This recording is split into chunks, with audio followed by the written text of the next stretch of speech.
দীর্ঘ ২৭ বছর পর ফের লজ্জাজনক হারের সম্মুখীন হতে হলো ভারতকে। হ্যাঁ বন্ধুরা, গম্ভীরের নেতৃত্বে শ্রীলঙ্কার বিরুদ্ধে ওয়ানডে সিরিজটি হাতছাড়া করল ভারত। বুধবার তৃতীয় একদিনের ম্যাচে শ্রীলঙ্কার কাছে ১১০ রানে হারল ভারত। প্রথম একদিনের ম্যাচে টাই হয়েছিল, বাকি দুটি ম্যাচেই হারলেন রোহিতরা। দীর্ঘ ২৭ বছর পর দ্বিপাক্ষিক সিরিজে ভারতকে হারালো শ্রীলঙ্কা বাহিনী।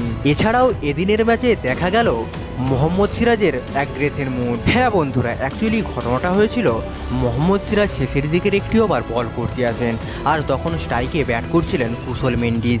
আর সেই ওভারের একটি বল কুশল মেন্ডিস ঠিকমতো খেলতে না পারায় ব্যাটের কানায় লেগে উল্টো দিকে চলে যায়, যেটা বুঝতে পারছিল না কুশল মেন্ডিস। আর সেটা দেখে মোহাম্মদ সিরাজ অ্যাগ্রেসিভ মুডে এসে কুশল মেন্ডিসের উপর বিড়বিড় করে এবং হাতের সাহায্যে কিছু ইঙ্গিত করতে দেখা যায় মোহাম্মদ সিরাজকে। তো বন্ধুরা, আপনাদের কি মনে হয় ফাঁকায় এইভাবে অ্যাগ্রেশন দেখানো কি মোহাম্মদ সিরাজের উচিত হয়েছিল?